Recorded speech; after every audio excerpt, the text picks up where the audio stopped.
Are you ready for it? I think Yes, we are so. now live. Okay, let's see. Let's just give my parents a moment to join. Okay. I think they're in. They're in. Oh man, now Okay. you. Sorry, Go ahead. I was gonna say you can see the Bucky carcass behind me. I Oh should. no. Oh no. It's giving my secret away. Like a fake My side gig. Oh no, I'm trying to get Erin in the. Tech people are so important. Okay, Amy, let's get started. All right, here we go. Okay. Welcome to Season 8, Episode 3 of Over the Ledge Live, the podcast, the number one, and some say only, political satire show based solely on the Texas Legislature. I'm Amy Lowry, and I'm glad you're here. Over the Ledge gives you a behind-the-scenes look at the shenanigans of the Texas Legislature by decoding political headlines and legislators' behavior into easy-to-understand alternative Bible verses. Let's meet our guest tonight. Tonight's very special guest is State Representative Erin Zwiener. Representative Zwiener is an author, educator, and conservationist who is currently serving her third term in the Texas House of Representatives. She serves on the House committees on natural resources, House administration, and energy resources. She is chair of the Energy and Climate Caucus and a member of the House Democratic Caucus, LGBTQ Caucus, Criminal Justice Reform Caucus, Women's Health Caucus, Texas Water Caucus, and IT Caucus. She holds a Bachelor of Science in Natural Resources Conservation, a Master of Fine Arts in Creative Writing, and is a 3-time Jeopardy champion. That's right. She lives in Driftwood with her husband Quincy, daughter Lark, a dog, 3 horses, a pony, a pig, and too many chickens. Plus, ChatGPT told us something about a 1,400-mile trek with a donkey. Was ChatGPT telling the truth? Let's welcome Representative Zwiener to the show. Welcome. Well, that was some good instruction for me to update my bio. So I'm in the 4th term now, and those are not the committees I'm on. And also, No. I'm gonna have to fire my researcher. I hate to say it, but ChatGPT made a mistake. Never. There was What? 1,400 miles on the Continental Divide Trail, but it was with a mule, not a donkey. Only half-ass, Oh. not Big whole difference. ass. Yeah. You didn't beat us this time, robots. That's right. Humans are Not this coming time. back. We still have a reason to be here. Well, I will. I'll certainly tell my researcher that she's fired. Do you want to tell us which committees you're on so we can get it right? Yeah, I am on natural resources again, which I'm very happy about. And then I'm on intergovernmental affairs and the county affairs permanent subcommittee and the local and consent calendar committee. Oh, great. Okay. I'm just curious. For my own knowledge, did they get rid of the LGBT caucus? That's not a committee, that's a caucus, and But- we're not going anywhere. Okay, nice. Okay, that's what I was like. Is that on the chopping block? Thank you, sweet. You know what? We're taking the W's where we can, y'all. Taking the W's where we can. I think we as legislators still have the right to form caucuses in any way we so please. That's good. There are a lot of caucuses in the legislature. Some of which do things, some of which do not. But LGBTQ caucus is very active, working to protect LGBTQ Texans from all the nonsense coming out of our various Republican leadership. That's good. There's a lot. Tall order. All right, let's meet our comedic guests for tonight. First up, we have our beloved House comedian, Erin Salinas. Erin is a writer, actor, and director who loves to share a laugh with folks almost as much as he loves to share a meal with them. Please welcome Erin to the show. What's happening, y'all? Troubling times, but you know what? We're gonna be trouble back. That's right. We're gonna be trouble back. That's right. You know what? No I'll trouble. clog the toilets of the chambers. I don't know. I'll do something, y'all. We'll do Right. something. You tell him, Taylor Swift. Trouble. Yeah, exactly. I'm in my troublemaker era. That's right. I love As it. long as it's before 8 p.m. because I get tired. I That's know. reasonable. Yes. Totally Thank you. reasonable. Our next comedic guest tonight is Jimmy Smoltich. Jimmy is a comedian who hosts a show every Monday night at Little Woodrow's at South Park Meadows. has performed across Central Texas and throughout the depths of virtual reality. He's even dabbling in comedic acting to try to make a broader audience chuckle. At least he's not a ventriloquist. Yet. Well, I got bad news because I got this new puppet. No, I'm all with Erin. I will also help you clog those toilets, Erin. I am Fighting the good fight.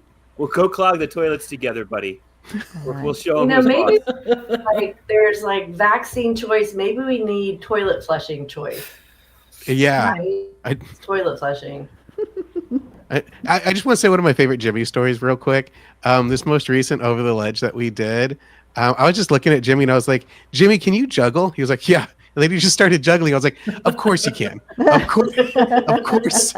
You are the person I can turn to and ask if you can juggle, and we'll automatically start doing it.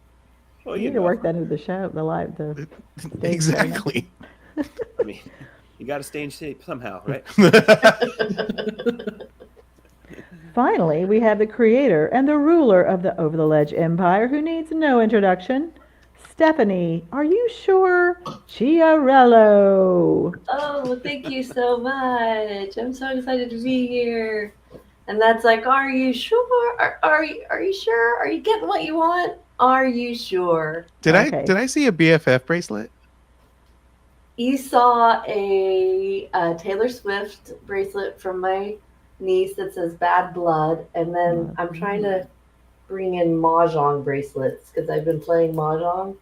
So this is one of the hands. Oh, of Mahjong. that's cute. And I thought that might be a cute little. I was kind of hoping that was like a Texas session thing, a Texas Ledge session thing, that they're like, you know what? Let's camaraderie, come together, make friendship bracelets before good things idea. get heavy. And I am ever the optimist. I'm sorry.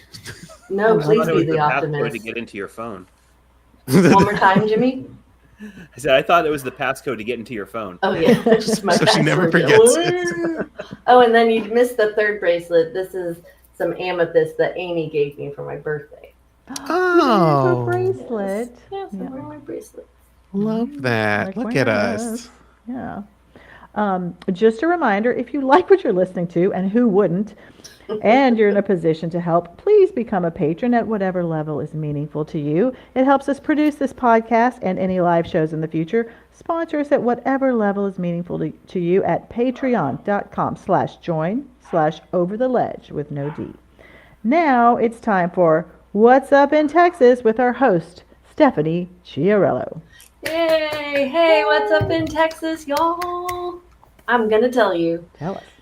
Rep. James Frank introduced a bill called the Marriage Act, allegedly to reduce barriers that prevent Texans from marrying and raising children. I'm not sure how he plans to make ghosting illegal, but good luck to him. First states are now constitutionally required to declare their intentions. Fuck, marry, or get off the pill. Whoa. Ooh. Ooh. Ooh. I was coming in soft. Uh-oh. Coming in soft is what most of the representatives do. Oh. Ew. Ayo. I feel like I need to know what this bill does. I'm like nervous. I'm quite sure it really is the beginning of the Handmaid's Tale. It's about creating where man and wife married with children is the preferred family. How many sponsors does that have? Like how much support does it have? I think right now it's only been filed. Because I don't think there are some any- sludgy bills coming out. Like I know they're talking about banning adult gender affirming care of any kind, including hormone therapy. But that has like no support to the point like journalists aren't even reporting on it. Because like, That's interesting. yeah, it's just there's a lot happening. Gosh. But we still got the best brisket, so you know what? We take the W's where we can. I've The heard House- there's. Oh, sorry. No, go I've ahead. heard there's a threat to like no fault divorce that could Yep. trap women in marriage. So when you said that, I thought maybe that's what was. Oh, there's no fault divorce. Oh, that's in one of our games, so I don't want to give the answer away. I don't want to give the answer away. Okay, the House and Senate presented contrasting plans to cut property taxes, debating whether homeowners or businesses should get a bigger break. Neither chamber considered renters since, unlike corporations, we're still not quite sure that they're people. House Speaker Dustin Burrows announced committee appointments last week, standing in front of a line of hopeful Republicans who were standing hand in hand. 88 beautiful representatives stand before me, but I only have 30 chair positions in my hands, said Burrows, because that's exactly how he sounds. Always a bridesmaid, mumbled Rep. Nate Schatzline of Fort Worth in humble rejection. Oh, poor guy. Okay, so see, that's funny because I'll Tell tell us. you later. What? Well, because I'm alluding to him being in a dress, and then he had a bill about preventing drag shows, and then he was in a drag show in high school or college. But see, he was just performing, as if people in drag shows are somehow not performing. So there's one person who got that joke, and it was Representative Zwiener. So thank you. Now it's clicking, because I do remember this being a thing, that there's a lot of Republican representatives, vice presidents, who have a long history of drag. Good for them. There's nothing wrong with that. I think the rule is, as long as your drag is a way of showing like deep disrespect for women and femininity, it's fine. But if you're celebrating women and femininity, it's not okay. So if it's good drag, it's bad, is what you're saying. Yeah, I believe that is their rule. That's a bill just waiting to be written. Senator Brian Hughes introduced a bill to make it easier to convert office buildings into apartments, which really appeals to me because I've always hated work from home, but loved a home from work. Now your coworkers really are family. Gross. Okay, plus I called dibs on the Planned Parenthood on East 7th Street that they shut down because I'm looking for some woo mates. Oh, That's good.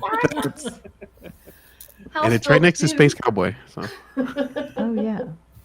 House Bill 2 proposes a measly $220 in school funding increase per student versus the minimum $1,000 that advocates say is needed. Rep. Buckley explained, quote, "My wife is an educator who only goes through $200 worth of tissues a year, and she cries all the time. What more do teachers need?" Thank you. I feel like that could be a real quote. I'm not going to lie. HB 3 would tie voucher funding to public school funding, linking the two policies into one bill. Governor Abbott said he'd veto any school funding increase that didn't include vouchers, saying, "Nobody puts silver spoon-fed baby in a corner." And I had, so far, The time my life. you can't just start that and then just try and fade out. I didn't. I wanted you to join, and you Okay. did, and now we're making magic. And now I'm running over to your house so you can catch me. And then, I will catch you so hard. So far, just over half of our 150 House members support the voucher bill, which Governor Abbott says proves democracy, aka four special sessions and millions of dollars spent on seating opponents, really works. That's too dark to be funny. Yeah, I know. We've got to laugh through the horror. We've just got Like, See, I what? fought my friend. He's taking L after L after L after L after L, and he still thinks he looks like Top Dog. That's the most annoying thing. Like, Yeah, you're right. it's not cute. It's not cute, Abbott. You're not being It's cute. not a good look. Yeah. It's As rural public schools close, facing enrollment and voucher competition, districts like Lufkin are working to be more appealing. Proposals include making every day a Friday, ending every day with a football game, a free glass of wine for every parent, and forcing their coach to change his name to Taylor. Clear eyes, full hearts. Yeah, it takes you a second. But Coach, you're gonna get a Friday Night Lights joke in every season. I will give you that credit. Thank you. Do you know Coach Taylor? You live out where he does, don't you, Representative? He does live out in the Dripping Springs area, and my understanding is he stays as far away from our nonsense at the Lege as possible. But I have not met him. You've not met him. Okay. He could probably have some real power in the state. I'm just saying. I did one of my brightest campaign moments. I can't remember if it was my first election in 2018 or 2020, but Tammy Taylor recorded a video for me. Dang. And especially Yeah. since like my campaign saying was "Let's put the all back in y'all." Oh, that's I was nice. like the ultimate sayer of y'all in the world came and said my slogan in a video, and it was beautiful. It was beautiful. That's You That's a please flex, share that man. with us. That's wonderful. Yeah. That's wonderful. Okay. Speaking of wonderful, Lieutenant Governor Dan Patrick threatened to boy. cut $400 million from fire. I'm going to start again. Lieutenant Governor Dan Patrick threatened to cut $400 million from higher education budgets over DEI, which makes DEI the 3 most controversial letters in Texas. We'll take it, said the KKK, giggling uncontrollably. Was that another dark one? Was that one dark? It's just sad that more people in the state have a visceral reaction to those letters as opposed to those other letters. It's just, Yeah. but that brisket. Civil rights, we solved it. I don't know when, but we solved it. At a press conference, House Democrats spoke out against the GOP school voucher crusade. State Rep James Tallarico, a Democrat from Austin, said the funding proposed doesn't dig us out of the hole that our schools are in. In response, Republicans banned the word hole because it's way too sexual. Very good idea. The word hole is funny. I'm not gonna lie. Hey, but shout out to Tallarico. He's really doing stuff. He's fighting Abbott everywhere. Oh, good. Okay, so Mom and Dad, you should not listen for the next minute because I'm going to say some curse words you don't like. Final Still two love jokes. y'all. Rep. Brian Harrison brought the Texas Water Development Board chair to tears with an intense line of questioning, implying she was a diversity hire. While the chair is an appointee of Abbott and perfectly qualified, we learned Harrison spent 6 years operating a Labradoodle breeding business, so he is also perfectly qualified to be a bitch. I know. Sorry, Mommy. Sorry, Daddy. The next one's worse, so still don't listen. And finally, Senators Creighton and Betancourt continued grandstanding over DEI in higher ed, threatening to freeze all university funding due to unspecified violations. And definitely not because they found graffiti at UT Austin, calling them Senators Creighton and Betancunt. Oh, is that true? That's I don't think it's true. I don't know, but that's his new nickname. For sure. Thank you to my monologue joke writers. Mommy, Daddy, come back. Amy, I'm done. All right. So that happened again, and we feel lucky. We know Brian Harrison is coming after us next, just as soon as he finishes painting the house white. Okay, I guess you had to be there. Audience, let me tell you how this podcast works. On tonight's episode, Erin and Jimmy are competing against each other for the coveted Most Knowledgeable Comedian in Austin award. This award is given to the comedian who knows the most about Texas politics, according to the outcome of the games on our show. Stephanie, show the award. And sing. Wow. Whoever wins gets bragging rights and their photo on social media. Wow, a phallic bowling trophy. This is why we need patrons so we can offer a real prize. The contestants can use our celebrity guest 3 times total between the 2 games as a phone a friend. And no, they don't get this actual trophy. Stephanie really likes her trophies. It's weird. Now, she stole it from a relic too of the Institution Theater. Let's not forget. I paid for it, Aaron. I paid $2 American for it. Oh, wow. That kept the building up. Extortion. Ouch. Now it's time to play our first game, Villain Origin Story. Our favorite game used to be Tweets or Twasn'ts, but you know, Elon. So now we're playing an improv game. Stephanie will read an actual filed bill's description, and you comedians must describe what the author's motivation was behind the bill. What personal story or experience made that legislator file that bill? Each comedian will provide a different origin story to the same bill, and our special guest, Representative Erin Zwiener, will decide which one she likes best. Let's play Villain Origin Villain's origin Story. story. Wait. I have some questions. Am I judging these on accuracy or comedy No, value? just on Whim. which one moves you the most. Which one Okay. sounds like the best villain origin story for the Do bill. I know who the author is when we're talking about You this? should. I'm going to give the author and the bill Okay. number in the Is description. this game designed to get me in trouble with all my colleagues? No, I mean- it's designed to let our comedians highlight and showcase their incredible skill set. Okay. That's The what it's supposed to be. podcast is designed to get you in trouble. Not the game specifically. Look, they filed the bills, Representative. They didn't want to be in trouble. And they're not necessarily bad bills. They're just bills that we want to know why, because I regularly say that every bill is personal. Yeah.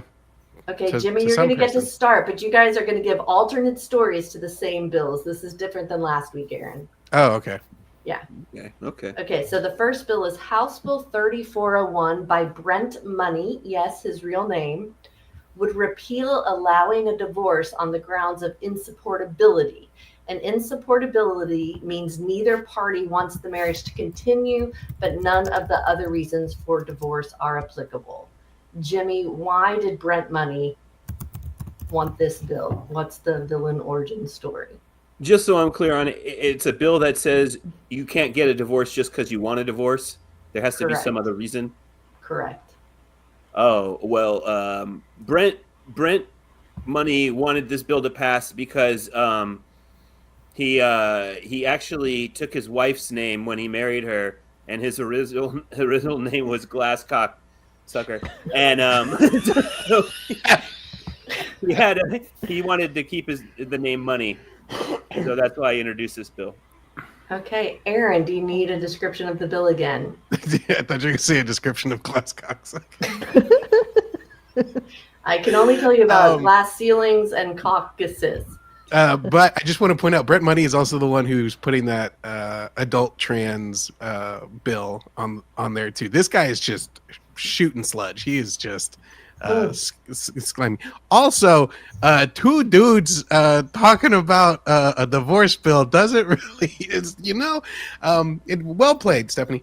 All right, so Mr. Brent Money just he's a piece of shit. I'll just say that. He's not a good guy. He's really not a nice person. Rep, I'm sorry, I saw the eyes widen. I said it, not her. So yeah, bad dude all around.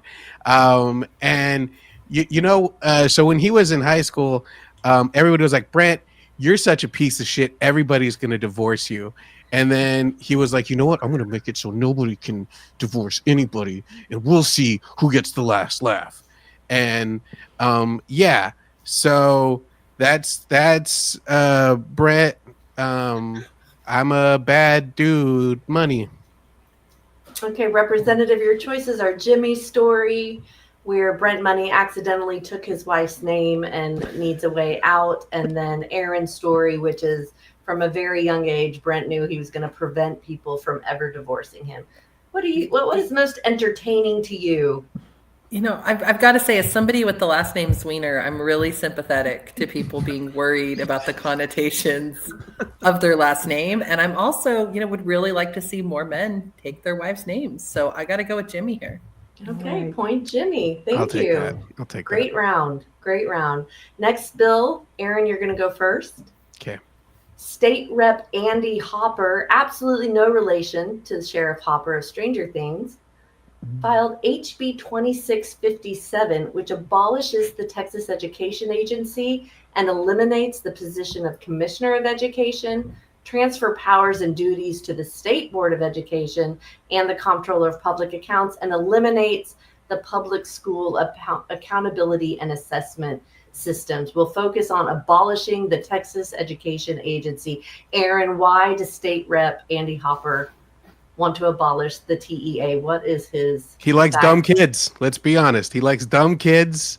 And he's like, hey, let's get it at the source and make them all dumb. And you know what? He's he's not a good dude. Him and Brent Money, probably drink Mr. Pibbs together, not Dr. Pepper. Yeah, I went there, Texas. And they probably eat at In-N-Out. And enjoy watching cricket. Okay, thank you, Jimmy. Those are all anti-Texas things. I hope everybody caught on. We got it. Those are State good. Rep Andy Hopper abolishing the TEA. What's the origin story, Jimmy? Well, when Hopper was just a little Hopper, he was terrible at school. He was just really, really stupid, and he was just so bad at it that he hated every day. Every day he would wake up and he'd be like, "Mother," because he was British back then. He was like, "Mother, don't make me go to school again. Oh, is this my suitcase?" And See, but she Oliver was like, Twist. "No." You need to go to school so you can learn and be a smart person. He's like, "No, I'm just gonna ruin school and get rid of it completely, and then nobody will ever have to. Well, they'll still have to go there, but it will be not regulated, and it will not teach them anything, and then everybody will be like me, and I will get reelected." Okay, what I heard from, we had a theme there of stupid kids, but Erin said that Hopper just loves stupid kids and all things not American. And Or Jimmy Texan. went with also being dumb and his mother didn't love him. Representative, which one was most entertaining to you about House Bill 2657? I'm struggling a little because I think they both missed the correct answer, which is that Representative Hopper has clearly met Commissioner Morath. You are getting your own self in trouble. I am. You blame us on this one. But I have to tell you, that bill has created a lot of very complicated feelings among many reps who were like, "This seems like a problem, but is it?" Anyway, I'm gonna give it to Erin. Okay. I do think there's, a lot of fear of well-educated people running around the Texas GOP these days. So I'm going to give that to Erin. I mean, that is their downfalls when they start learning, They don't want. Mm-hmm. So I don't know if you saw the Ag Commissioner Sid Miller has said he does not want fluoride in our water because it makes kids dumb. That is an actual thing that our attorney, also known as Ag Commissioner. That man's pretty bright himself, so yeah. I mean, The Jesus shot Sid Miller. Okay, back to you, Jimmy. Hey, that's a cool name. Just like Jesus shot, like that's got to be like a sniper's name somewhere out there. Like that's a good name. It's supposed to be something that cures all your problems. Oh, so never mind. It's also just ketamine. Jimmy, House Bill 3392 by Swanson, not related to the TV dinner provider, but has certainly eaten some, would prevent healthcare providers from excluding patients from their practice who are vectors of curable disease. I'm sorry, I mean who are not vaccinated. So 3392 by Swanson that says a medical doctor cannot refuse to treat someone in their office who is not vaccinated. What happened here? What's the story, Jimmy? Well, Ron Swanson's cousin really just loves infectious diseases. He's like a connoisseur of them, but he just likes to watch them spread. And so it's really just a form of population control. He wants the doctors to see the people, and then the doctors get it, and they pass it on to the other patients that they have, so it spreads faster. And then, there's less resources being wasted, is his line of thinking. Thank or her. you. I don't know who the Swanson is. Swanson is actually a female. Allegedly. Anyway, Erin, I just meant I've never seen her birth certificates. That's what I meant. Oh, that's true. It is up in the air until we see what documented proof. That's what I meant. Okay, Erin, same bill. Doctors can't protect themselves by preventing non-vaccinated individuals in their offices. What's this Swanson lady's name again? Valerie Swanson is her name. All right. So Valerie Swanson was out trick-or-treating one day, and she was just a little tyke, just a little Swanson, Swansonita, if you will. She was, pequeño, and she was trick or treating, and she was getting her tricks or her treats, whatever they may be, and she noticed one of the adults gave another adult a syringe looking thing. And like that adult got to pick a different color that they might have wanted. It was like reds and blues and greens. They're Jello shots, if anybody's not catching up. And she was like, "Oh, they're actually delicious if they are made correctly." And she was like, "Oh, Mr. Homeowner, may I have one?" And they were like, "No, this isn't for you, kid." And ever since then, she has just had a vendetta against anything in a syringe of any kind. And like, do not, like, if you're deep frying a turkey, you better not be injecting it with butter. I'm just letting you know, she's gonna be pissed. So she's just has a real big vendetta with anything with syringes. So we're just trying to eliminate any potential of her not being able to have a Jello shot from a syringe again. Thank you. And honestly, what a vibe killer. Okay, so there we have a Ron Swanson conspiracy and something about Halloween candy and syringes. That's what I walked away with. Was that the ChatGPT summarized version? Jesus.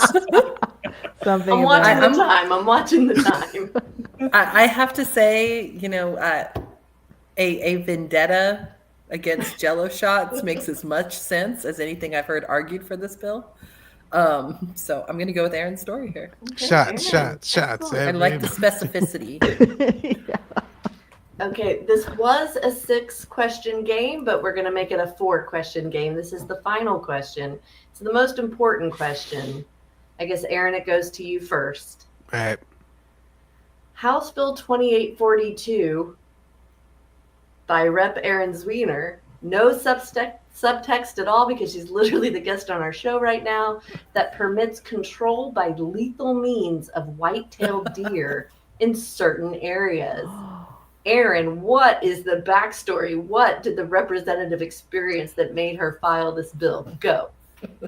So just for clarification, it's to kill the deer by any... It allows the killing of white-tailed deer in certain areas. By any means necessary. I'm not gonna lie. We actually went over some shit about white-tailed deer because I grew up on the King Ranch. I went to school on the King Ranch, so like that's a thing over there. We had snake alerts. Okay, it was real backwoods. But okay. So it's not gonna sound good either way I say it. Okay, so the representative was like out on a hunting trip, right, as you do, and she's there waiting on a proper buck to step on by, and then she saw another hunter or huntress, and she saw that they were out there just doing their thing, and she saw that they had a chainsaw boomerang, and she threw it. The huntress threw it, and the representative's father saw that and shot the chainsaw boomerang down and said, "Not on this land. We kill with honor," and then proceeded to shoot the buck traditionally with a with their rifle. And the representative, when they went to college, got that creative writing MBA and was like, you know what? Fuck them guns. We need more chainsaw boomerangs. And her teacher was like, what the fuck are you talking about? Why are you just standing up saying this? And Rep was like, no, I have a mission. She left class and wrote this bill back in her college days. Thank you. Wow. Okay, Jimmy. Same bill, 2842 by the most honorable Representative Erin Zwiener, that permits the control by lethal means of white-tailed deer in certain areas. Why, Jimmy? Why? Well, see, Representative Zwiener is a very avid bird watcher, and she would leave corn out for the birds to come, but then the deer would eat it all. So she was like, we need to murder us some deer. So she went ahead and put that bill to session. Okay, to the point. We had chainsaw boomerang and dishonorable ways of killing deer. And then just bird lover Zwiener.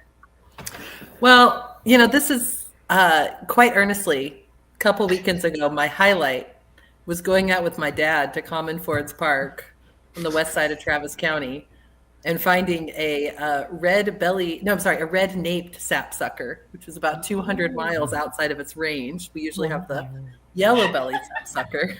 They're very slightly different in like two parts of their face. And we found the bird and like directed all the other people to find the bird. That was like the highlight of my week. So you are a bird watcher. And I told everybody at the Capitol, including everyone from the Audubon Society, when I recognized them from the floor of the Texas House that week. Yeah. So I'm going to have to go with Jimmy because not only did he hit my, personal nerdy hobby that has suddenly become surprisingly popular of bird watching, it's also kind of right. I'm glad I went with that answer because my other one was going to be she just wanted to try out some new recipes from her RFK Jr. recipe book. I mean, as much as I want a chainsaw boomerang, that sounds pretty cool. The actual reason for this bill is to allow the controlled hunting of deer for wildlife management in the areas that are set aside for conservation of the golden cheek warbler in northwest Travis County. Love You were like, golden this cheek. is actually this really is a kill the deer to save the birds bill. Jimmy. Oh my gosh, Jimmy is Wow. psychic or a profiler. Bang, Wow. bang, bang, dear. That's right, but impressive. not a ventriloquist. Okay, I mean, we're gonna- I'm down for that, Representative, because some whitetail backstrap is pretty good. So It is. And I will say, all the meat has to be donated to food banks. But it's deer in areas that are too close for normal fair chase hunting. So, gonna send out sharpshooters with night vision goggles. what did you name that A little sharpshooter post-apocalyptic. earlier, Erin? say that again. You had a name for a sharpshooter. Oh, Jesus shot. Jesus We're shot. gonna send Jesus shot out there for the deer. Good old Jesus shot. There he goes. God bless him. Amy, how did our comedians do? They're tied 2-2. All right, let's play our next game. The psychic and the psycho. Oh, right, that's me. Okay, it's good to know every villain's backstory, I guess. Now it's time to play our second game, Erin Zwiener's Bills. I'm sorry, Stephanie. What are Erin Zwiener's bills? That's right. Representative Zwiener was on Jeopardy, and she won repeatedly. So this game is Jeopardy style, but about her bills, and it's multiple choice. Let's play. Yay! So give us your 30-second Jeopardy experience summary, please. Well, I'll say the funniest thing is that I left that show with Alex Trebek really thinking I hated men. And it's because he asked me a question about my dairy goats at the time. Ooh. And he asked me if I would ever eat goat. And my answer, which is perfectly sensible to anyone who knows anything about dairy animal management, is no, all my goats are girls. And he just sort of looked stunned and walked away, and they cut it out of the interview portion of the show. He's like, oh, just an ultra feminist. Or just a really good goat Just manager. Okay, Erin, we're going to start with you. These are Jeopardy style questions. So, I'm just going to give you the answer, and then I will give you multiple choice for the question. okay. Okay, so this is number one. The answer is, flipping it over, 30. The questions are, how many hours did Erin Zwiener's longest committee hearing last? B, what district does Erin Zwiener represent in the Texas House? C, how many dogs has she rescued? Or D, what was the speed limit in her first bill? The answer was 30. What was the question? We do get phone a friends, yeah? But now she Yeah. looks confused. So I'm We do. so I'm not feeling confident on calling on her. But Rep, which one of these sounds good to you? The answer is 30. I might need to hear the options again. Okay, how many hours did your longest committee hearing last? What district do you represent? How many dogs have you rescued? What was the speed limit in your first bill? I will say, I I'm gonna imagine you. fire my researcher again, I think. I'm assuming you have rescued more than I'm trying 30. to remember what my first bill was. Okay. I'm a little unsure. I don't think I've had a committee hearing that lasted more than 30 hours, but I could have blocked it out. Okay, let's change the answer to 45. Oh. I am very disappointed in who I have to share a district number with in terms of presidents of the United States. Ah, damn. Okay. She's really real quick. How do they number them? The president of the districts? It's not the president.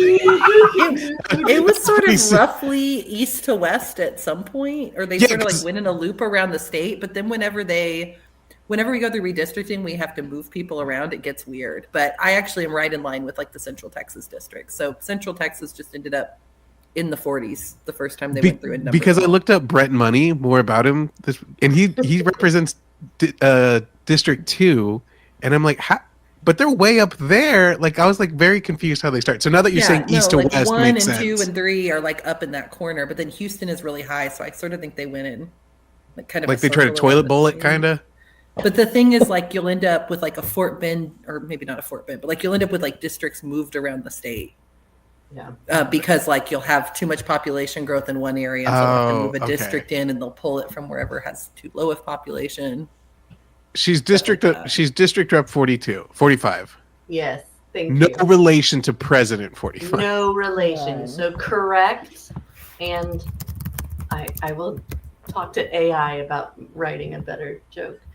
Okay, Jimmy, let's see if this one's right. Your answer is 6-pack of craft beer. The question is, A, what was her first bill about?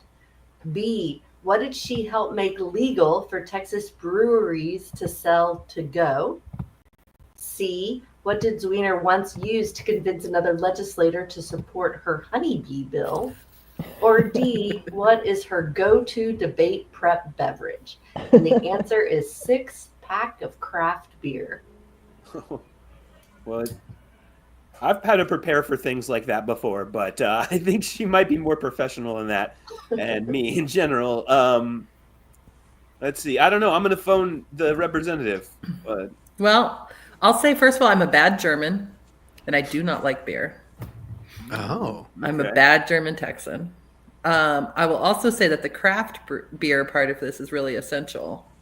That is specific because we've had a lot of overly restrictive rules on our breweries in Texas historically. I thought that's what it was. I saw a documentary on beer once that said like Anheuser-Busch had like prevented breweries from selling their own beers and stuff and like doing all kinds of stuff. So definitely the 6-packs from the brewery answer. Whatever. You got it. Very good. Very good, Jimmy. I don't know if I'm supposed to leave crumbs, but it feels right instead of just telling y'all the answer. Yes, you can do either one. Okay, Erin, the answer is Blanco River fish. The questions are, who were the only witnesses to Zwiener's first bill hearing? B, what species did Zwiener fight to protect in environmental legislation? C, what did Erin Zwiener eat for her 25th birthday? Or D, what was featured in her campaign logo? The answer again was Blanco River fish. Rep? I'm slightly confused again. Oh no! What Man, was the AI second is not looking possibility? good. A species that you fought to protect in environmental legislation. I don't remember having any specific legislation on this, but we have endangered okay, so I used I AI might for have. this, okay, and I thought AI would at least get facts right. I'm sorry. I mean, like, I guess hypothetically, all of like my please don't bore under the Blanco River with your natural gas pipeline legislation probably protected the fountain darter, in theory. So yes, there are endangered species in like the Blanco River and San Marcos River basins. So I'm guessing that's it. It's definitely not part of my logo, and if I've ever eaten a fish from the Blanco River, I blocked that memory out fairly intensely. So That one, whichever. Okay, yeah, B. What Okay. species did she fight for? All right, Chiarella, better job next time. Jimmy, we're also going to cut this game short. This is the final question. And I think she prefaced this, so I'm going to ask this question. The answer is goats. The questions are, what animal did Representative Zwiener use to argue for more agricultural protections? B, what animals were once loose in the Texas House chamber? C, what did Zwiener propose as the new state mascot? Or D, what did Representative Zwiener raffle off as the major prize at a campaign event? And the answer is goats. Ooh. She said she had a dairy farm. So I didn't. What was A? A was an animal you argued to protect. I like. Okay. I actually used to raise goats too, and man, I had male goats, and that was a mistake. I feel like way too many things happened in the Capitol for me to remember all of them. So a lot of pressure on you, Rep. I'm presuming that's what I'm not recognizing. Wild goats? I'm going to go with the one where Stephanie was shaking her head yes to when she read it. A, yes. Arguably by AI. Was I chubbing? I don't know. I'm going to have to ask AI when I go back to tell it how disappointed I am in it. I do think there were probably goats once loose in the chamber. Apparently they used to bring the snakes, the Sweetwater snakes they used to bring into the chamber and just drop them. What, like why? ice control or something? We did my first session, or maybe it was my second session. There was a fake rattlesnake that was getting moved between different members' desks. Oh. And like the most beautiful thing was Tracy King from Uvalde, Texas, opening up his desk, seeing a fake rattlesnake, and like how fast that man moved to get out of the striking path. And people were like kind of teasing about it. I'm like, no, Tracy King is prepared. He's not going to get hit by a snake. I thought you were going to say that he tried to like catch it. I was going to be like, oh, that's a stud move right there. That's a man who grew up where there was no hospital nearby, where you just try and fight for it. Right, or one of them, they could have just shot it. Okay, Amy, help us. Are they tied? What's happening? They're tied 2-4. Okay, they both win. There's no deal breaker. Way to go! Yay! Congratulations. Probably two of the least competitive people. So last time I was on the show, we tied also. Hey, look at that! Hey. It's a tradition. All right, congratulations, comedians. Now it's time for the main attraction. State Representative Erin Zwiener, please welcome the representative to the show. Yay. Thank you for sticking around. Yeah. What do you think of all our questions? And how do you think we're going to help your... I still want to know when I talked about goats. Okay, I will find I want to know if it's an AI mistake or if I really don't remember. Okay, I will do I am quite unsure. Some deeper research. So tell us... This is fun. I can't believe Jimmy actually got close to the real reason I filed that bill. That was crazy. Right, and actually speaking of... Aaron. We're losing Aaron. He has another commitment. Thank you so much, Rep. Thank you, guys. Love everybody. Thanks, Aaron. Thank you. Bye. Good. Okay, my God, I can't believe we had him on the show. That's so weird and so disrespectful. I'm so sorry. I'm so sorry. That Aaron. I'm once again the only Aaron. Yeah. As it should be. As it should be. So thank you for being on the show. Let's just get right into it. How different is the vibe this session than previous sessions? And where do you think that's coming from? It's sort of hard to get a vibe on this session. It feels like everyone doesn't have their feet under them or sort of know where they're going to focus. I mean, in vouchers and school finance are sucking up so much of the energy that I think everyone's trying to figure out where the space is on everything else. I am in my fourth session and went through my third speakers race, which for the record is too many speakers races for 4 sessions. And I think what made this one really weird is it went on for over a month and wasn't fully over until we actually voted on the floor on day 1. So we've all sort of been there was a lot of period where we would have been prepping and instead we were all, working in the speakers race and whatever our way was. So it feels like we're all a little bit on our back foot, but I feel like we're starting to get in a role and figure out where we're going. The big challenge is, and I don't mind saying this, whether it gets me in trouble or not, we have a lot more like knuckleheads, as I like to call them kindly. And, like my Mormon mother would say, his knuckleheads. Your mom is a Mormon? She is, yeah. Oh, we need to talk. I'm just so fascinated. But yeah, so it's kind of, we have a lot more knuckleheads, a lot more people that just want to use the House floor to perform, or our committees to perform for their, future Newsmax gigs. Yes, that is a Brian Harrison reference. No, I don't care if he sees this. I'll share it with him. We have a regular Saturday morning breakfast. So I'm sure you do. He sounds like exactly the sort of person you would want to hang out with. Yeah. I love him. I want to get it out there. I'm in love with you, Brian Harrison. Please have an affair with me. You just want a free Labradoodle, don't you? Yes, you nailed it. Got it. No, but I mean, we have a lot of people that are just sort of here to kind of do the big national political line, and it's unfortunate because what makes the Texas House good is showing up and working for our districts. And we've got a lot of people that just don't care about the district dynamic, and we'll see how many of them, I mean, these are mostly newer members, we'll see how many of them figure it out and figure out how to come here and advocate for actual policy instead of how to advocate for a Fox News spot. But it'll be a little hairy as we work through that.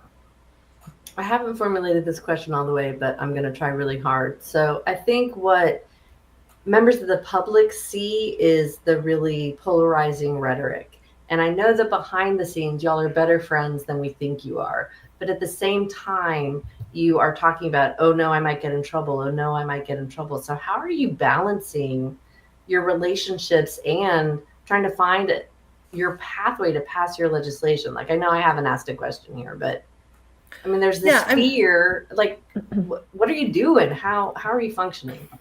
Yeah, I think serving as a member of the Texas Legislature, particularly if you're a member of the minority party, takes a very unhealthy amount of compartmentalization. And so you do one thing at a time.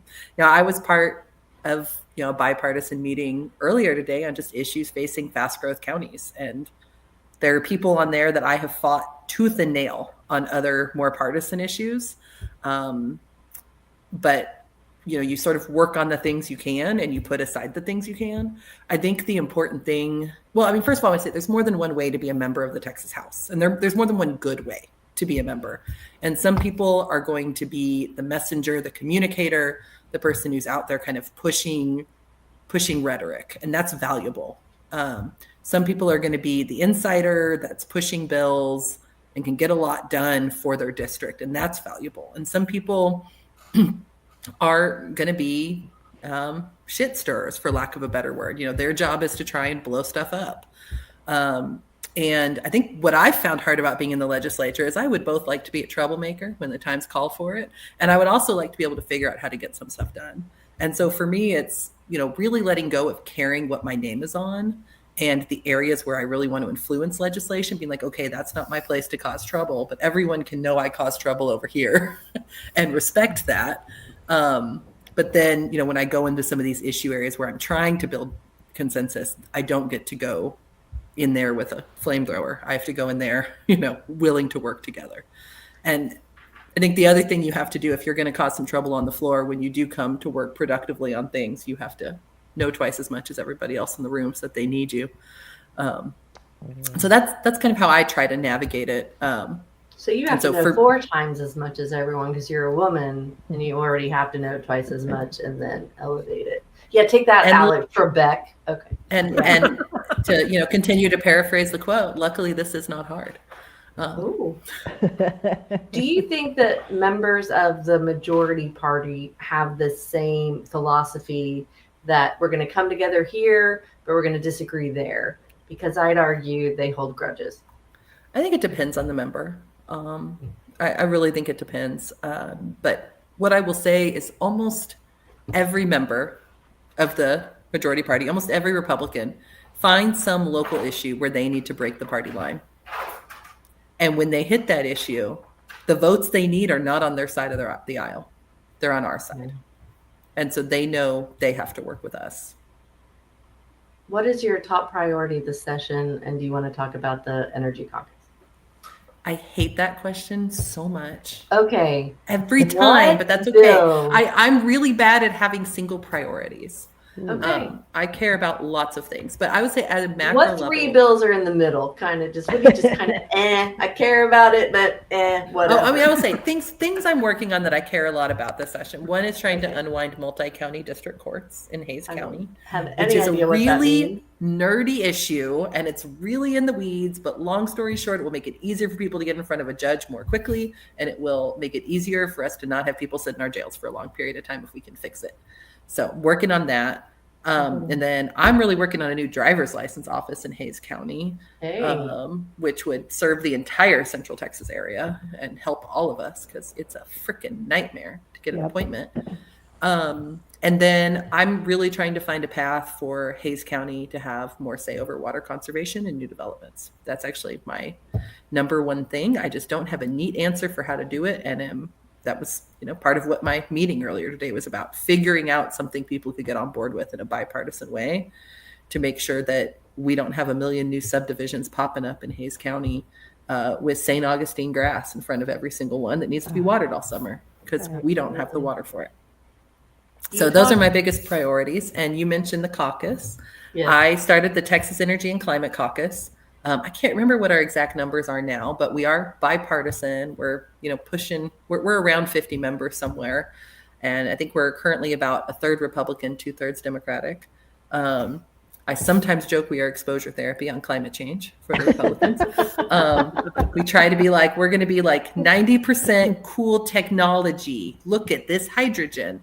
Look at this geothermal. And then like 10%, we got to do some carbon capture, and we've got to talk about emissions. And but it's been really interesting work. When I first started the caucus, I didn't think we had a real chance to go bipartisan.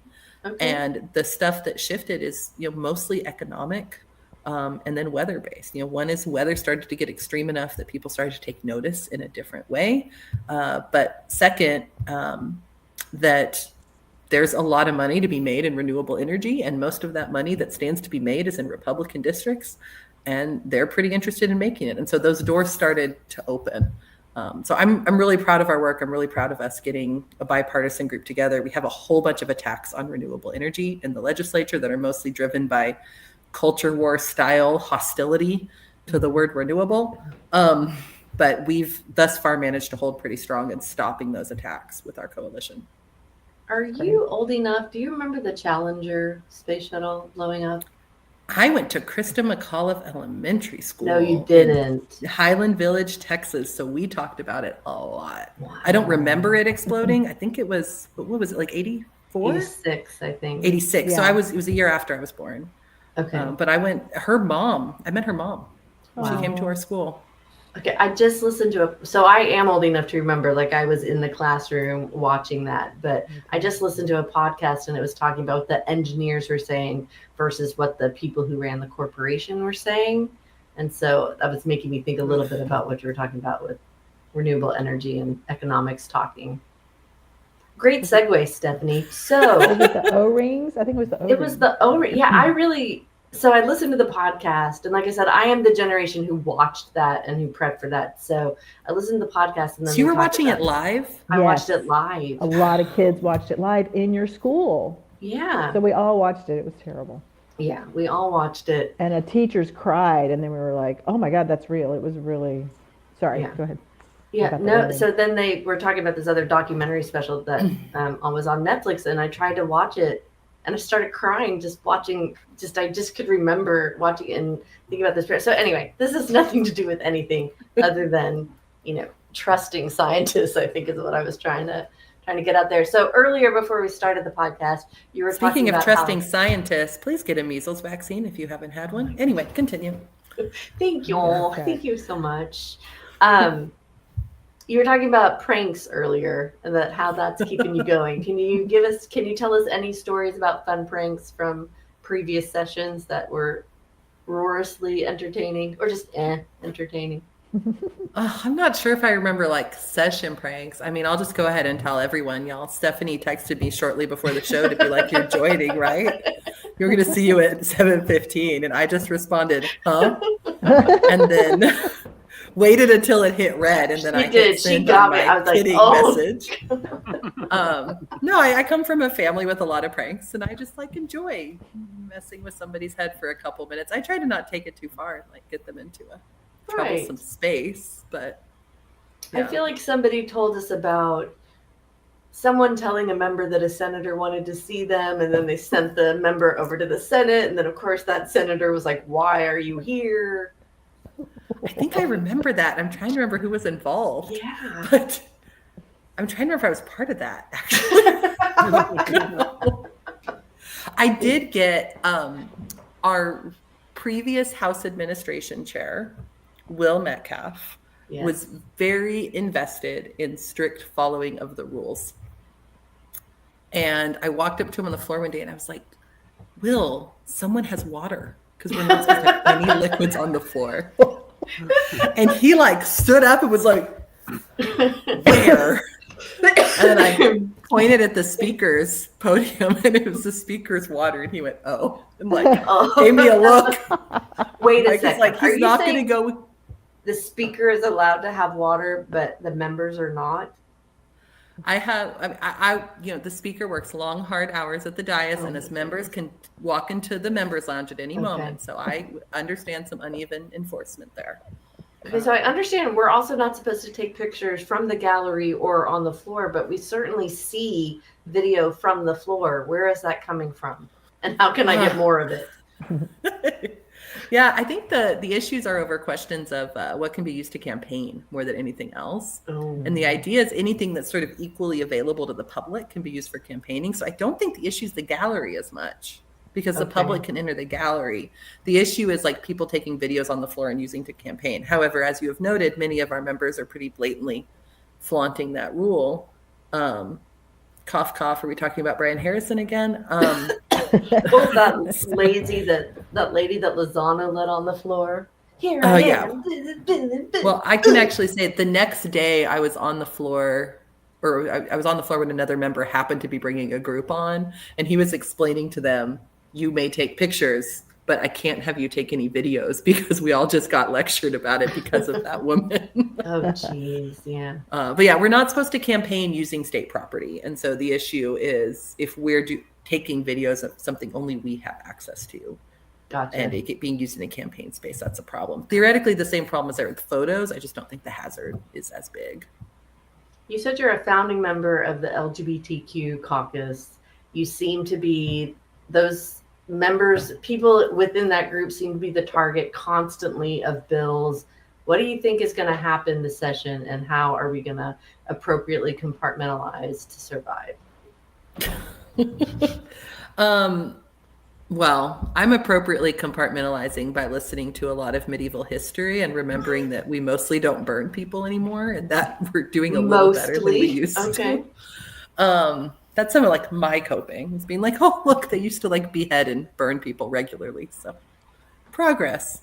I don't know exactly what's coming. That's actually sort of one of the spaces that I'm, a little anxious about because I'm not sure what their end game is. I am sure there will be some bill that is there to make sure that the LGBTQ community feels less than in some way, because that appears to be the bare minimum. But I'm really worried about making sure, we protect our communities here in Texas, protect the freedom to access medical care, especially for adults. It's wild to be in a state where people shout freedom, but are like, except them, except those people we don't like. Just for me, just for the ideas I have. Freedom is and that happens. Yeah, that happens a lot. I also want to make sure we don't approach anything looking like don't say gay in Texas schools. We've had issues in my district where an LGBTQ teacher was targeted by a community, and thinking about how much that could exacerbate if we have something like don't say gay in effect. I know we're going to have another run at book banning, which I know isn't explicitly anti-LGBTQ, but in effect it is. People are like, we just don't want sex scenes in books. But I went through some of the books that have been challenged, and I'm like, okay, there's a closed kiss. Like, this is clearly not inappropriate for middle schoolers. So Um, Alders has introduced a bill, and I guess I need a disclaimer that my older sister is a lawyer and she is representing the Llano County people who have filed suit against Oh yeah, I met your sister Did at you? an event. That's right. Okay. So she is, against book banning, but he has a bill that bans sexual content at schools, and it defines what sexual content is. And then he has another clause that says, except religious texts. Oh, right. And I People just say the love Bible. that. I just love that it's like, this We is gotta terrible and protect horrible. the Song of unless- Solomon, Stephanie. We have to protect the Song of Solomon. I only learned about the Song of Solomon today as I prepped for this quiz. Oh my lord! Oh my lord! Okay, what is something? Speaking of Chat GPT, Uh-huh. the only time I have productively used it at all was to brainstorm on book banning last session. That was wrong half the time, but I went to Chat GPT and I'm like, please tell me books that Republican men like that have sex scenes in them. Oh, And yeah. Chat GPT said, I'm so sorry, I can't get involved in partisan politics. No, it didn't. And so then it did. And then I rephrased it and said, Chat GPT, please tell me books that middle-aged suburban white men like that have sex scenes in them. And it suggested some James Michener books, which was entirely wrong. Okay. And then it suggested some John Grisham books, which is also totally wrong. He actually famously does not have any sex scenes in his books. And then it finally got me to Stephen King. Oh man, that guy is a pervert. Which is where I found my own personal line of things I don't want to read as someone who's never read Stephen King. I read him as a teenager, and let me tell you, there was always one scene where you're like, what happened here? And I did not I earmark definitely it, that's had for some sure. of that personal reaction. That said, I do not support banning Stephen King. I don't know. But that was like maybe my only productive use was getting to Stephen King. Getting to But that was still not as good as, Lonesome Dove, which had already been found as the best. The best book with sex scenes that Texas Republicans will defend. Well, I mean, it's America. It's Western. I will support banning Stephen King's book 2 through 7 of The Gunslinger because they suck. And only that first book was really good. There are terrible books. That doesn't mean we have to ban them. We just don't have to read them. You're right. Just don't read them. You don't have to read them. Just We don't could read just them. I bash them on your hate the podcast. Lovely No Bones. problem. I hate the Lovely Jimmy Bones, can't one of the read. most popular banned books, but I Lovely will Bones. protect your right to read it. So when Even I if was a it's kid, not a there good was book. always a day where people were standing outside handing out Bibles just outside of school property. And the school would tell us, there are people handing out Bibles. You don't have to take one. And I want to stand outside and hand out banned books. Ooh. I want to do. I think if you're on a public sidewalk, it's fully I within think your I rights. can. I think I can. So what is something you wish people, and this will be our last question, you can say whatever you want after that. What is something you wish that people who don't pay attention to politics or policy in Texas, what do you wish they knew about your work and the Texas legislature in general? I wish they knew that the reason their property taxes were so high is because the state refuses to adequately fund public education from our own funds and keeps passing the buck back to property taxpayers again and again. And when your home values go up, the state says, okay, we're going to pocket that money that we were going to put into schools and spend it on something else like the border. Ooh. So that's the number one thing I wish people knew, because I know so many people in Hays County, my district, who are like, socially, I'm a Democrat. I support gay marriage. I support abortion rights, but I got to vote for lower taxes and I'm going to vote for those GOP. And I'm like, they are pushing your property taxes up. And the less money you make in Texas, the higher your taxes are effectively. The bottom 50% pays about 12% of their income every year in state and local taxes, while the top 1% pays less than 2%. Our tax system is upside down and unfair. And if you want to pay lower taxes in Texas, you should vote for Democrats unless you're a multi-billionaire. Okay, well then Jimmy's That's out. mine. He's a multi-billionaire. Thank you so much for joining Could I us. get your number later to talk about campaign No, That's kidding. I'm right. not allowed to do this right now. That's right. I'm actually a teacher, so I'm not the guy. I'm not the guy who's going to be contributing money to anybody. But he will juggle at your next event. Yeah. I On can a juggle too, skateboard. Jimmy.